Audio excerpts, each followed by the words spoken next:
नमस्ते friends, good morning. मी तुमच्यासाठी घेऊन आले 9th स्टँडर्डचा स्टेट बोर्ड मधला चॅप्टर नंबर 2 रियल नंबर मधला प्रॅक्टिस सेट 2.3 चा 7वा क्वेश्चन।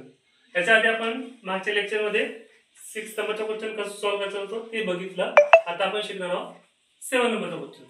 त्याच्यामध्ये काय दिलंय, मल्टिप्लाय करायचं आहे की सर्ड मध्ये कसं मल्टिप्लाय करतात आणि त्याचा सिम्पलेस्ट फॉर्म काय आहे, मल्टिप्लाय करून काय करायचं त्याचा सिम्पलेस्ट फॉर्म काय आहे।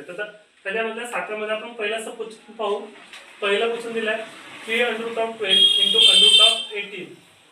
त्याला सर्वात सिम्पलेस्ट फॉर्म कसं करायचं, सर्चचा सर्वात सिम्पलेस्ट फॉर्म कसं करायचं तर गिवन लिव कॉमा द्यायचं 3√12 * √18 लिहायचं। जसं तसं लिहिला प्रश्न 3 लिहिले।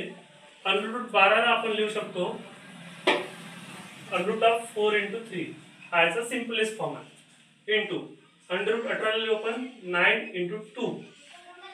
3 जसं तसं लिहिलं, 4 स्क्वेअर रूट मध्ये बाहेर आला 2 झाला आणि 3 हा स्क्वेअर रूटच्या बाहेर निघणार नाही कारण तो परफेक्ट स्क्वेअर रूट नाही बोलायचा, मग तो √3 जसंचा तसं 9 बाहेर निघेल तो होईल 3 √2 माझा परफेक्ट स्क्वेअर रूट नाही म्हणून तो जसंचा तसं तो राहिला √2 मध्ये। 3 × 6 sin 3 18 हे जे स्क्वेअर रूट मध्ये नाही आहे आपण त्याचा गुणाकार केला। 3 × 6 sin 3 18 हे 18 झाले आणि √3 आणि √2 चा गुणाकार √2 वाल्याचा गुणाकार केला ते झाले 18 √6 झाले। आता मग सेकंड क्वेश्चन लिहू। सेकंड क्वेश्चन दिलाय 3√12 * 7√15। तर सोल्युशन पाहू कसं आहे। गिवन लिहिला आणि पहिली स्टेप जो क्वेश्चन आहे जसं तसं लिहिलं 3√12 * 7√15 इज इक्वल्स टू 3 जसं तसं लिहिलं।